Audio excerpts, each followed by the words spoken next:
Welcome to the Jamodi Podcast. We are all surrounded by amazing coaches and leaders. So let's get an inside look at not just what they do, but how they do what they do.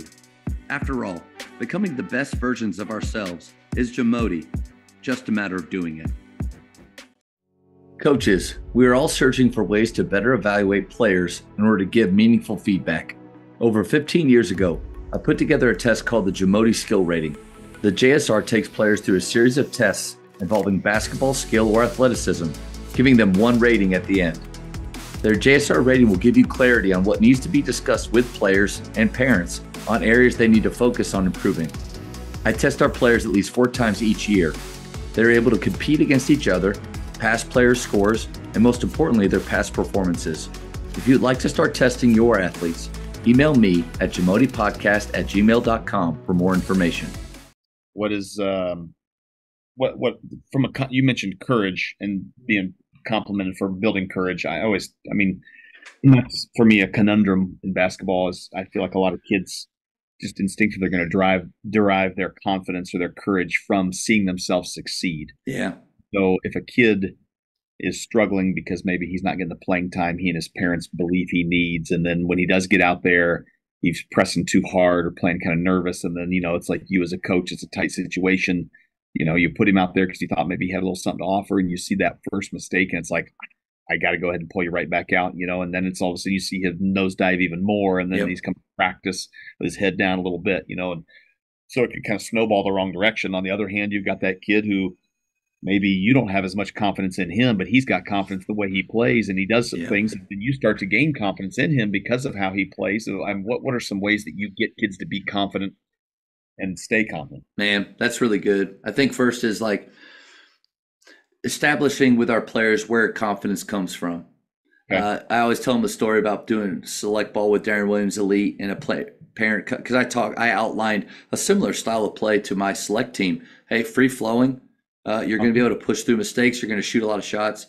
When you're open, you're allowed to shoot. And so this is the tryout process. And a parent came up to me and said, "Oh, so thankful my son is playing for you." And I was young, so I really took that to my ego in a good way. And "Oh, thank you." And she said, his coach really stole his confidence from him. In my heart at that point, I wanted to say, well, I don't think this is going to work. I think I don't think he can play for me, because the moment that they are looking at confidence in that way, how long until they start to, I'm the one stealing his confidence. Confidence. So we have to establish where it comes from. And most of us know this, right? It comes from 2 places. It comes from the preparation, the work, literally putting in the time in your craft, seeing the ball go through time and time again. We can help with that as coaches. I think the way we train our players definitely has a hand in confidence. That's where shooting games come in. Fail and fail again, fail harder and keep trying. And the moment that you get your first ladder, man, we're going to celebrate the crap out of that in Ray Allen. When we do green, yellow, red, and we're charting those numbers, those are the only things we write down are green, yellow, red numbers. When you have a personal best, we'll look over that, and man, we all snap for that. You've been working hard to have a PR in your green, yellow, red. So like part of it is the preparation, the work. If they haven't, it's like going into a test. You're at the door and the teacher's at the door and you tell little Timmy, "Hey, be confident today." And little Timmy knows he hasn't practiced, he hasn't studied. My words are nothing. They mean nothing to his confidence. So it comes from the work. And then it comes from what you think about all day. Literally the self-talk in your head. Are you telling yourself that you are going to make the shot? Joe Crispin said, "Mean it." Do you mean it when you shoot? Or are you shooting from fear? Are you shooting from second guessing? Are you shooting because you think if you don't, you'll get in trouble? Your parents will yell at you. Whatever your motivation is, when you shoot, you have to mean it, because in your head, you have that goldfish mentality of, I am a good shooter because of the time I put in. And a miss doesn't mean that I'm a failure. A miss doesn't mean that something's wrong. A miss just means that the next one's probably going to go in. So like you start to build, it's psychology. You start to build that type of feeling into players. And to me, 90% is between their ears, 10% is their form. So by the time they get to us, we do some shooting drills that like braces for your shot, tighten their shot up to where I don't have to tell them not to use their guide hand or to have good rhythm and flow. This drill teaches them to do that. Because if I just sit there and say, hey, not like that, not like that, like that, that's good, and I turn around, they're going to go and do not like that again. So I got to have systems in place. If it's me and 35 kids, that their shots are tightening and their form is getting more repeatable without me having to stand there and watch them do it. So once we establish where confidence comes from, then it's our culture, how we practice, how we talk, what we emphasize. And we emphasize that every player, when they're open, gets to shoot that shot. The moment that you have that as a part of your culture or your standards, not something written down, but something believed, that, man, talk about buy-in and training. Like, why wouldn't you work hard? You actually get to shoot this shot. And at the JV levels, they're not allowed to tell them no. So even kids that technically would be more red light shooters, they shoot shots. Junior high, everyone shoots threes. I don't care if little Timmy has to shoot it from his pocket. The mentality of when I'm open, I let that thing fly and I mean it. Like that is something that you capture early on. I think if a 7th grade coach says, man, why are you shooting that? Culture, confidence ripped away in that moment. But confidence for them, they need to understand that I can't build it in you. It doesn't come from me. So that parent saying that they stole it, I turn that extreme ownership right back around onto them. No, ma'am, he didn't protect it. And Dina Evans said that years ago. She said, no one can take my confidence, but I can freely give it away. Now, that's where I think wanting to be a positive, powerful presence in their lives as a coach, I'm not going to say or do things that possibly does erode, or if they're not protecting their confidence, that does take it away. I'm not going to do that. Our training is going to show them where they're at. And then to playing time, establish early on with parents that playing time at any level is not guaranteed. Where our goal in those 32 minutes is to win the game. And there's nothing, we're not going to be ashamed of that. We're going to do everything possible with that. And we would love for your sons to be a part of that on the floor that night. But if they're not, their expectations is then for them to continue to bring value any way that they can. And I always give them an example of, as a career bench player at Baylor, I made a living, at that level, being a great teammate on the bench. And I give them examples of what that looks like and what that can be. But once we establish what playing time, what that means, I tell the parents that, listen, we need to change our thinking away from that on-court experience means development.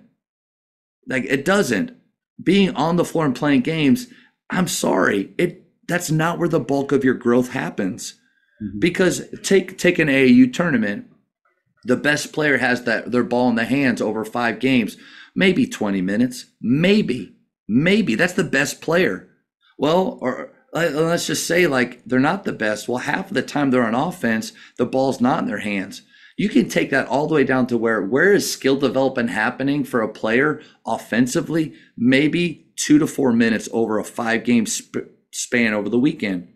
But there are things that you're learning there. You're guarding, you're running, you're learning a new concept. You might be on the bench there too. Like there's still things to learn. But with us, development is going to happen in skill work, and parents, especially the high school level. What I can't promise you any playing time, but I can't promise you 43 minutes of intentional skill work every day. We don't take days off. We don't do walkthroughs. Your sons will get, on just skill work alone, an average of 700 to 1,000 extra shots up a week, along with intentional ball handling and working on skills that'll make them more dynamic. So that I can tell you safely, if your son never plays a minute on the floor, he will still be improving.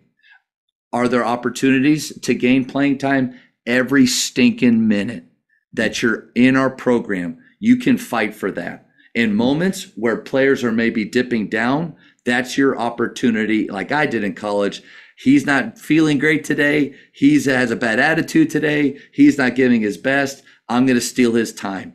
because I'm going to stay consistent.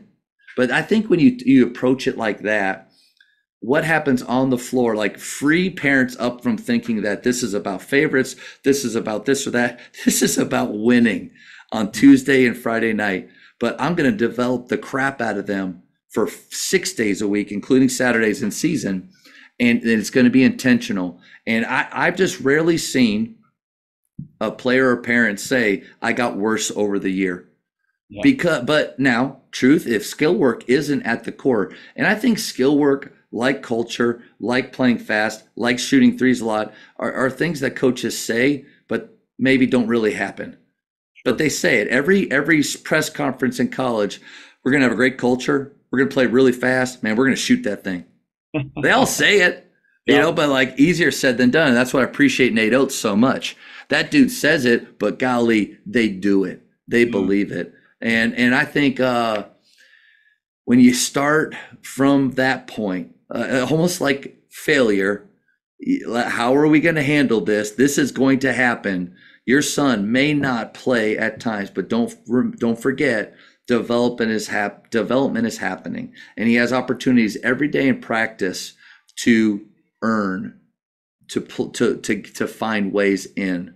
And when his name is called, that's to another point that you said, when his name is called, the way that we coach them in practice has to be the same way that we coach them in games.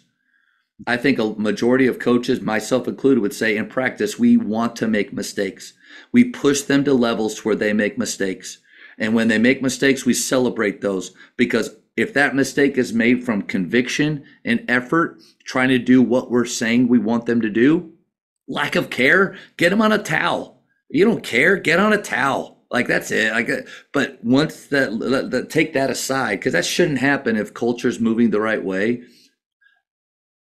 If we want that in practice, we want them to shoot audaciously, attack double gaps with reckless abandon, go off of 2 feet strong and go through someone's chest, take chances defensively, and then have guys, like, if we want that, then when you guys play in games, you're not going to get pulled out for doing those things. But if the opposite is true, coach, you want me to take mistakes in practice, make mistakes, but in a game, I know I'll get pulled for it. Confidence. And you know, we have those guys you said that are just gamers. Like, it doesn't matter what we say to them. They're just going to do it well. Man, how often do you have that? The majority of the guys are the ones that could do great things if they're empowered to do great things, but they could also shrink back into a corner of fear and do less than their best.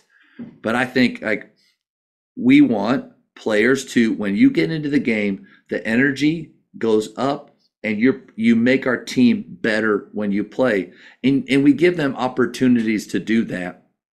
And over time, like, if multiple mistakes are made, because I think you let them through that first one, because the ability to make up for it, to me, is really powerful. You turn it over, make up for it. Red Shannon at McKinney, when he turned the ball over, when he did that, I got excited because that dude was about to make something good happen. Multiple mistakes, you come off, and then you coach them through it, but not in a way like you suck. Like, listen, here's what I saw the last couple possessions, but stay ready, bring value. I don't know. I just seem to think, like, over the course of a game, you get players that start to surprise you, because the way we're coaching them in practice is the way we're coaching them in games, and they know that they can work through things. This is all under the umbrella of effort is being given. Effort is like breathing. You have to do it. Lack of effort will get you pulled immediately. But those are standards that have to be set. Such good stuff, bud. Wow. I want to play for you. Let's go. I don't know if it is good stuff, but you asked, and now I kind of feel like I've wasted your time a little bit here. I feel like it's a waste for me to do the talking. I'm the one benefiting right now. This is great. Thank you for checking out today's episode. Please take a moment to subscribe to this podcast, share it with your fellow coaches, and find us on social media for what's coming up next on the Jamodi Podcast. It's just a matter of doing it.